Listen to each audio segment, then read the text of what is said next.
Assalamualaikum warahmatullahi wabarakatuh. Di sini saya akan menjelaskan PPA Positive Based Learning mata kuliah interaksi manusia dan komputer kelas F dengan judul evaluasi dan redesign usability aplikasi Shopee. Anggota kelompok kami ada Dava, NIM 035, Faru, NIM 179, dan saya, Roni, NIM 200. Bab 1, pendahuluan. Yang pertama, latar belakang, Shopee dan ekosistemnya. Jadi, Shopee menjadi #1 peringkat pertama aplikasi belanja paling banyak diunduh di Indonesia. Ini statistika 2024. Dengan 190 juta lebih pengguna aktif bulanan di seluruh Indonesia. Dan pada 2015, Shopee resmi diluncurkan di Indonesia oleh Sea Limited. Dan 5 lebih layanan, ini ada Shopee Pay, Shopee Pinjam, Shopee Food, Shopee Live, Shopee Mall. Tentang Shopee, Shopee merupakan platform e-commerce terbesar di Asia Tenggara yang dioperasikan oleh Sea Limited, diluncurkan di Indonesia pada 2015. Shopee kini menyediakan ekosistem super app yang lengkap. Ada jual beli produk, B2C dan B2C. Sistem pembayaran digital, Shopee Pay, pinjaman online, Shopee Pinjam, layanan pesan antar makanan, Shopee Food, serta siaran langkah belanja Shopee Live. Kompleksitas ekosistem inilah yang menjadi sumber utama tantangan desain antarmuka. Jadi yang pertama latar belakang. Permasalahannya ada satu, yaitu ada 5. Yang pertama ada visual clutter beranda. 12-16 blok konten bersaing dalam satu keyboard. Yang kedua ada checkout tidak transparan, alur minimal 5 halaman tanpa indikator progres. Yang ketiga ada pencarian kaku, sistem hanya proses kata kunci literal. Yang keempat, notifikasi tidak tersegmentasi. Volume notifikasi tinggi tanpa kategori menyebabkan notifikasi fatigu. Yang kelima ada halaman produk tidak terstruktur. Scroll panjang tanpa seksi jelas. Struktur berbeda antar kategori produk. Yang kedua ada rumusan masalah. Dan ini adalah beberapa rumusan masalah dan tujuan kajian. Kemudian bab 3, identifikasi masalah. Jadi profil sistem pengembangnya ini Limit, jadi sistem Shopee ya. Pengembangnya itu Limit dari Singapura. Platformnya Android dan iOS. Targetnya pembeli dan penjual online usia 15-45 tahun. Model bisnisnya C2C dan B2C. Ekosistem fiturnya seperti tadi, ada Shopee Pay, Shopee Pinjam, Shopee Food, dan lain-lain. Kemudian 3 metode masalah, identifikasi masalah, ada heuristic evaluation, analisis ulasan pengguna, dan analisis dimensi IMK. Selanjutnya untuk bab 4 akan dijelaskan oleh teman saya. Baik, di sini ada bab 4, yaitu adalah solusi design user pendekatan user story design atau UCD. Dan ini adalah ada filosofi tentang pendekatan user centered design. Filosofi perancangan ulang mengikuti pendekatan UCD yang menempatkan kebutuhan dan perilaku pengguna sebagai titik awal visual Shopee. Yang ciri khasnya itu adalah elemen warna merah oranye, terus font elemen brand dipertahankan meminimalkan relearning cost bagi 190 juta pengguna aktif. Masalah struktural perbaiki secara fundamental, bukan karena kosmetik. Setiap solusi dapat diimplementasikan secara independen sehingga resiko rollout dapat dikelola. Yaitu itu terbagi menjadi 6. Itu yang pertama, fokus on user.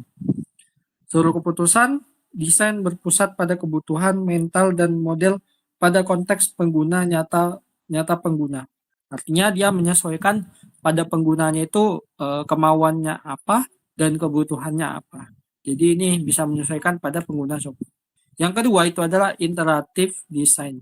Solusi dirancang untuk diuji, dievaluasi, dan diperbaiki secara berulang melalui A/B testing dan usability testing. Jadi itu mengumpulkan datanya dulu, itu sebagai survei penggunanya itu maunya bagaimana dan kritik sarannya itu seperti apa, dan itu nanti bakal akan bisa diuji atau dievaluasi, diperbaiki sehingga nanti ada menambahkan fitur-fitur yang baru. Terus yang ketiga itu adalah empirical measurement. Efektivitas solusi diukur dengan metrik kuantitatif. Text completion rate, time to on text error test score. Yaitu adalah metodenya. Yang keempat itu ada progressive disclosure. Fitur kompleks disembunyikan dari tampilan utama, dapat diakses oleh power user yang membutuhkan fleksibilitas lebih. Ini mungkin lebih ke penggunanya sangat terbatas, dan itu beberapa server yang bisa terpilih untuk mengakses beberapa fitur yang lebih luas. Dan yang kelima itu adalah konsistensi first. Perubahan mempertahankan konvensi UI Shopee yang sudah familiar untuk meminimalkan di orientasi pengguna lama. Itu kayak sebagai jati dirinya lah. Terus yang keenam itu adalah modular implementation. Setiap solusi dapat di-rollout secara independen dengan A atau B testing mengurangi risiko perubahan masalah. Itu dari keenam keenam pendekatan UCD. Itu ada 6 jenisnya. Oke, next. Oke, ini ada pencarian notifikasi produk. Itu ada solusinya ada 3. Smart Masking, notifikasi terintimidasi, halaman produk terstruktur. Untuk yang paling bagus ini adalah halaman produk terstruktur. Kenapa?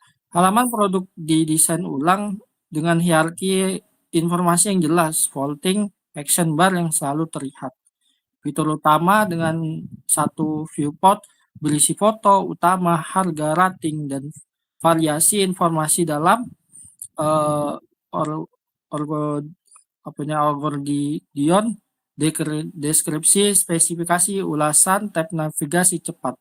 Deskripsi, spesifikasi, ulasan, tanya jawab, lighting, action, bar dengan 2 tombol CTA yang dibedakan visual. Tombol tambah ke keranjang versus beli langsung. Itu sehingga bisa menarik perhatiannya para pengguna dengan UI-nya halaman produk terstruktur. Oke, next. Kita lanjut ke bab 5. Itu adalah implementasi prinsip Norman. Feedback, configuration, visibility, overdance, signifier. Next. Implementasi prinsip feedback itu prinsip feedback Norman itu proses checkout, tambah keranjang, status pesanan. Ya, ini cuma hanya sistem informasi pada umumnya sajalah. Ini poin-poinnya. Ini bisa dilihat ada total harga, panel ringkasan, pesanan di bagian bawah, indikator loading. Next. Nah, ini ada implementasi prinsip constraints. Nah, dia diimplementasikan beberapa bagian, yaitu dari 3, slider konfirmasi bayar, suatu delete keranjang, batas input kuantitas. Ini merupakan fitur-fitur yang utamanya di Shopee. Dan ini beberapa poin juga menjadi data informasinya, input kuantitas, dan kalau misalkan dia berada di posisi slider konfirmasi bayar, itu slidernya itu merupakan gerakan horizontal yang disengaja. Nah, ini deskripsi daripada fitur-fitur merupakan deskripsi fitur-fitur implementasi prinsip constraints. Oke, next. Kita lanjut ke bab 6, yaitu adalah evaluasi usability. Oke, next. Rekomendasi strategis prioritas yang pertama, prioritas perbaiki checkout terlebih dahulu, testing wajib Sebelum roll, eksibilitas WCAG 2.1 level AA.